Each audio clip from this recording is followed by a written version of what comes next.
Hello everyone. आज हम पढ़ेंगे इस वीडियो में एन इलेक्शन सीन। यह रिपोर्ट राइटिंग के रूप में भी 3 साल लगातार पूछा है, 3 साल लगातार पूछा है। इसके पहले एस्से के रूप में पूछा गया है और 3 साल लगातार और रिपोर्ट राइटिंग के रूप में पूछा गया है। तो आज हम इसकी चर्चा करेंगे कि एन इलेक्शन सीन पर हमको रिपोर्ट लिखना है तो हम कैसे लिखेंगे। और मुझे लगता है कि आपके बोर्ड एग्जामिनेशन के पॉइंट ऑफ व्यू से बहुत ही ये इम्पोर्टेंट होने वाला है। तो शुरू करते हैं इसको। तो सबसे पहले हम लिखेंगे ये स्थान। यहाँ पे हमने पहले भी बताया कि पिछले रिपोर्ट्स में भी मैंने बताया कि सबसे पहले आप यहाँ पे लिखेंगे स्थान। स्थान का मतलब जो आपके जनपद का जो नाम है, जो आपके डिस्ट्रिक्ट का जो नाम है, वही आपको लिखना है। उसके बाद से कॉमा देंगे, यहाँ पे लिखेंगे डेट। डेट कौन सा लिखेंगे? आपके एग्जाम का जो डेट होगा, जिस दिन एग्जाम होगा वही डेट लिख दीजिएगा। उसके बाद से आगे बढ़ेंगे और ये एन इलेक्शन सीन, ये आपका होगा हेडिंग। और यहाँ पे आप लिखेंगे बाय ए बी सी, ये लिख लेंगे। उसके बाद से अब यहाँ शुरू करते हैं। सबसे पहले हम लिखेंगे, हम इंट्रोडक्शन यहाँ पे देंगे कि द पार्लियामेंट्री इलेक्शन संसद चुनाव टुक प्लेस हुआ। टुक प्लेस मीन्स होना, कहाँ हुआ? इन द कंट्री, देश में संसद चुनाव हुआ। कब हुआ? इन अप्रैल 2024। देश में इलेक्शन का जो संसद का चुनाव टुक प्लेस हुआ इन द कंट्री, देश में, इन अप्रैल 2024, 2024 में, अप्रैल 2024 में संसद का चुनाव हुआ। इट वाज कंडक्टेड मतलब भी होना, कराया जाना।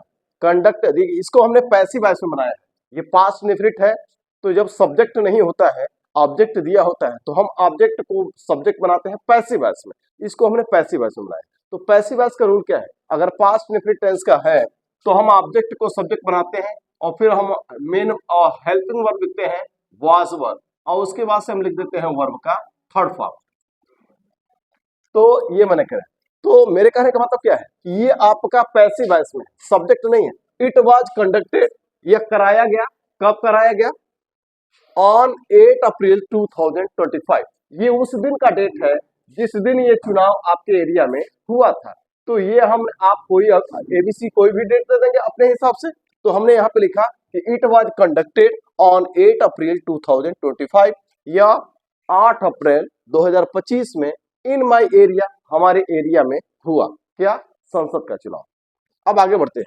The primary school of my village. आप भी जानते हैं कि जब कोई इलेक्शन होता है तो जनरली हमारा जो प्राइमरी स्कूल जो होता है हमारे गांव का, वही सेंटर बनता है, पोलिंग सेंटर। तो यहाँ पे मैंने लिखा कि the primary school of my village, हमारे गांव का प्राथमिक विद्यालय, was the polling centre. Polling centre का मतलब जहाँ चुनाव होता है उसी को हम पोलिंग सेंटर बोलते हैं। जहाँ पे मतदान होता है उसको पोलिंग सेंटर बोलते हैं। तो यहाँ पे लिखेंगे, तो हमने लिखा कि the primary school of my village was the polling centre. हमारे गांव, यानी कि हमारे गांव का जो प्राथमिक विद्यालय था वो मतदान केंद्र था। आगे मैंने लिखा I went to the polling booth. मैं पोलिंग बूथ पर गया विथ माई मदर, मैं अपनी माँ के साथ। बस आपको वही घटना बता देना है जो उस दिन हुआ। अगर आपने मतदान किया, बस वही चीज क्रम से आपको यहाँ पे लिखना है और कुछ नहीं। रिपोर्ट ही तो कर रहे हैं। तो हमने लिखा यहाँ पे कि I went to the polling booth, मैं पोलिंग बूथ पर गया। पोलिंग बूथ मतलब वही मतदान केंद्र पर गया। विथ माई फैमिली, किसके साथ? अपने परिवार के साथ। मैं पोलिंग बूथ पर अपने परिवार के साथ गया।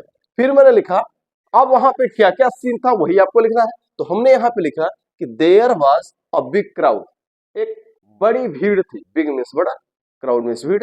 एक बड़ी भीड़ थी। कहाँ? एट द पोलिंग बूथ, मतदान केंद्र पर बड़ी भीड़ थी। फिर हमने लिखा आगे कि द पुलिसमैन वर प्रेजेंट। आपको पता है कि जब भी कोई इलेक्शन होगा तो वहां पुलिसमैन भी होंगे, पुलिसकर्मी भी होंगे सुरक्षा के लिए। तो मैंने यहाँ लिखा the policeman were present there, वहां पे पुलिसकर्मी भी मौजूद थे। फॉर सिक्योरिटी, किस लिए? सिक्योरिटी के लिए, सुरक्षा के लिए। तो वहां सुरक्षा के लिए पुलिस वाले भी मौजूद थे। द पीपल वर स्टैंडिंग, लोग खड़े थे। आपको पता है कि मतदान केंद्र पर लोग खड़े होते हैं किस तरह से? पंक्ति में, कतार में खड़े होते हैं। तो कह रहा है कि the people were standing in Q, Q means होता है कतार। जब किसी चीज के इंतजार में आप कतार लगाते हैं उसके लिए हम शब्द यूज करते हैं क्यू, क्यू।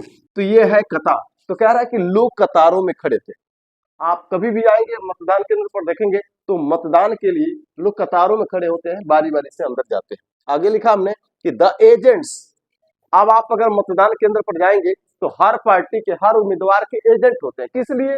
वो अपने मतदाताओं की सहायता करने के लिए वहां पे होते हैं। तो मैंने लिखा कि the agents of different party, सारी पार्टी के सारी पार्टियों के वहां पे एजेंट मौजूद होते हैं पोलिंग बूथ पर। तो वही मैंने लिखा the agents of different parties, कि सारी पार्टियों के agent were helping the people. तो वहां पे सारी पार्टियों के जो एजेंट होते हैं वो क्या करते हैं? लोगों की मदद करते हैं। तो मैंने लिखा कि the agents of different party, विभिन्न पार्टियों के जो एजेंट थे वर हेल्पिंग, सहायता कर रहे थे द पीपल, लोगों की सहायता कर रहे थे। कौन? जो वोट देने के लिए गए थे। तो मैंने यहाँ पे लिखा कि विभिन्न पार्टियों के एजेंट लोगों की सहायता कर रहे थे। आगे मैंने लिखा the agent were giving them, agent were giving them, agent दे रहे थे। क्या दे रहे थे? देम, उन्हें वोटर स्लिप। देखिए, जब आपको मतदान करना है तो सबसे पहले आपको वोटर लिस्ट की जरूरत है। बिना वोटर स्लिप की जरूरत है।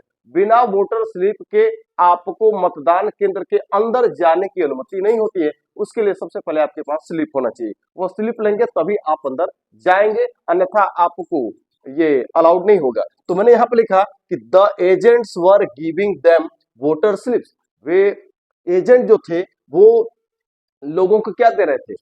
वोटर स्लिप दे रहे थे। वोटर स्लिप का मतलब आप उसमें क्या क्या रहेगा? उसमें आपका नाम रहेगा, आपके पिता का नाम, आपके गांव का नाम, आपका पता, और फिर जो है आपका मतदाता संख्या क्या है वो लिखा रहेगा, वही स्लिप होती है। तो वो आपका एक तरीके से वो परमिशन है वोट और वो उसके पोलिंग बूथ के अंदर जाने के, उसके बगैर आप अंदर नहीं जाएंगे।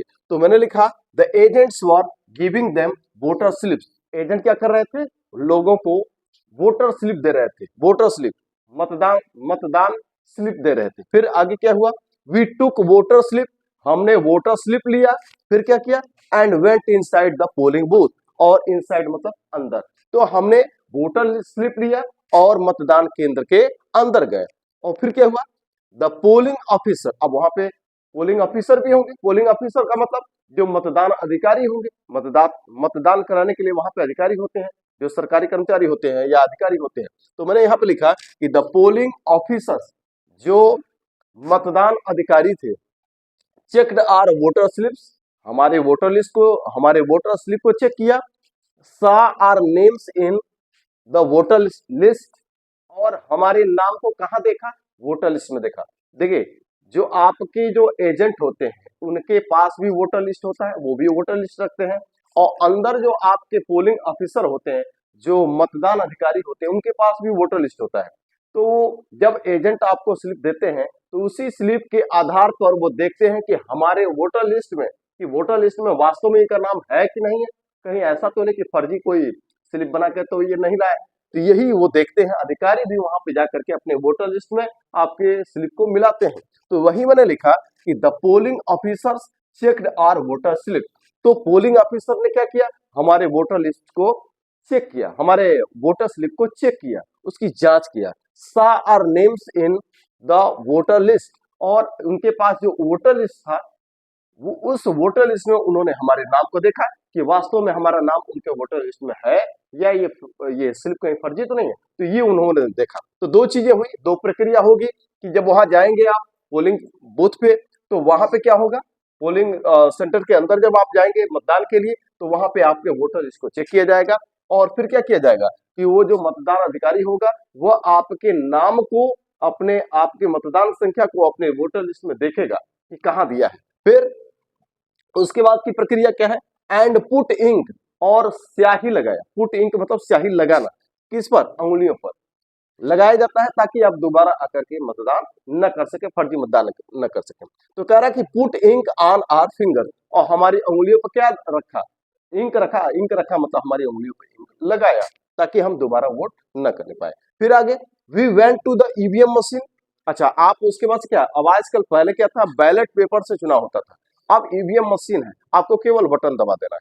तो कह रहा है कि वी वेंट टू, अब देखिए जब पोलिंग ऑफिसर क्या करता है, वोटर लिस्ट, वोटर स्लिप आपका चेक कर लिया, फिर उसके बाद से आपका नाम वोटर लिस्ट में देख लिया, फिर उसके बाद से आपकी उंगलियों पर निशान लगा दिया कि आप दोबारा जो है वो इस बात का प्रमाण है कि आप मतदान कर चुके हैं, दोबारा मतदान करने की अनुमति आपको नहीं मिलेगी। फिर कह रहा है कि उसके बाद से प्रक्रिया क्या है कि we went to the EVM, इतनी प्रक्रिया करने के बाद से आप कहाँ जाएंगे, ईवीएम मशीन पर जाएंगे, के पास जाएंगे। तो we went to the EVM machine, हम ईवीएम मशीन के पास गए एंड प्रेस्ड, प्रेस्ड मतलब होता है दबाना, किसको, द बटन, और हमने बटन दबाया। कौन सा बटन दबाया, अगेंस्ट, अगेंस्ट मतलब होता है सामने, के सामने, के सामने। तो कह रहा है कि against the name and sign. देखिए जब आप ईवीएम मशीन पर जाएंगे तो ईवीएम मशीन पे सारे उम्मीदवार जो भी चुनाव लड़ रहे हैं, जो विधायक का या सांसद का जो चुनाव लड़ रहा है, ईवीएम मशीन पर हर पार्टी के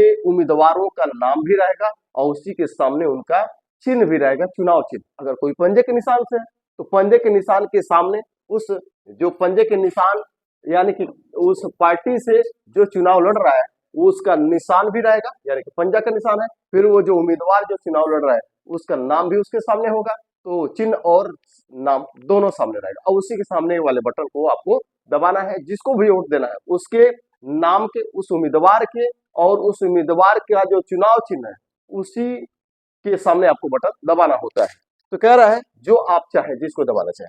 तो वही कह रहा है कि हम लोगों ने क्या किया कि हम ईवीएम मशीन पर गए एंड प्रेस द बटन, और हमने बटन दबाया against the name and sign of our candidate.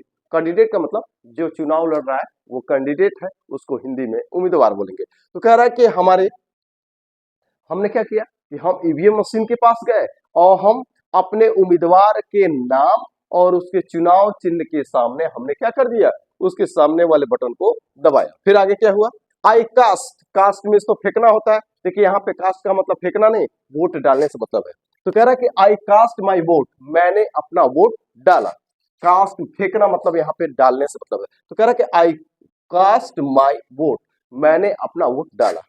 कह रहा है कि फॉर द फर्स्ट टाइम, मैंने अपना वोट पहली बार अपना वोट डाला। फिर कह रहा है कि द गवर्नमेंट हैड, अब आगे हम कंक्लूजन लिख देंगे कि the government had made, make miss करना भी होता है, मेक मिस बनाना भी है, मेक मिस करना भी होता है, अक्सर जो है हम इसका यूज करने के अर्थ में करते हैं। तो हमने लिखा कि the government had made, government ने किया था, क्या किया था, अ गुड अरेंजमेंट, एक अच्छी व्यवस्था, गुड मीन्स अच्छा, अरेंजमेंट मीन्स व्यवस्था। तो गवर्नमेंट ने एक अच्छी व्यवस्था किया था, किस बात के लिए, फॉर सिक्योरिटी, सुरक्षा के लिए। ईवीएम मशीन की भी अच्छी व्यवस्था किया था एंड पोलिंग, और चुनाव की भी अच्छी व्यवस्था किया था। मतलब चुनाव कैसे करेंगे, मतलब मतदान की भी अच्छी व्यवस्था थी। तो क्या क्या किया था, the government had made a good arrangement for security, EVM machine and polling. सरकार ने सुरक्षा, ईवीएम मशीन और मतदान की अच्छी व्यवस्था किया था। आगे मैंने लिखा, थोड़ा सा हमने यहाँ पे एक चीज और बता दिए, कब से कब तक चला ये।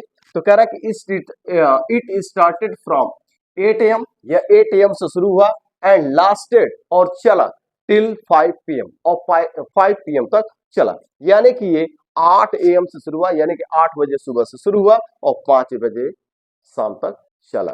तो आज रिपोर्ट राइटिंग का जो सेक्शन है, इसके पहले मैंने 4 कराया था, एक ही मैंने बताया था कि एक रिपोर्ट से आप 4 रिपोर्ट लिख सकते हैं, वो मैंने कराया था। और एक और मैंने कराया था साइंस एग्जीबिशन पर, वो, और आज ये तो बहुत ही इंपॉर्टेंट है।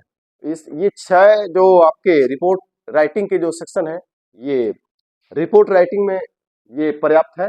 अब आगे हमें अभी कुछ आर्टिकल भी देखना है, तो आर्टिकल या रिपोर्ट राइटिंग में से कोई एक ही आपको करना होता है।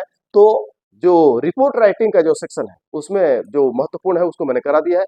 अगले वीडियो में मैं आर्टिकल पर आपको बताऊंगा कि कौन कौन से आर्टिकल जो है आपके बोर्ड एग्जामिनेशन के पॉइंट ऑफ व्यू से इंपॉर्टेंट है, उसको अगले वीडियो में करेंगे। Thank you.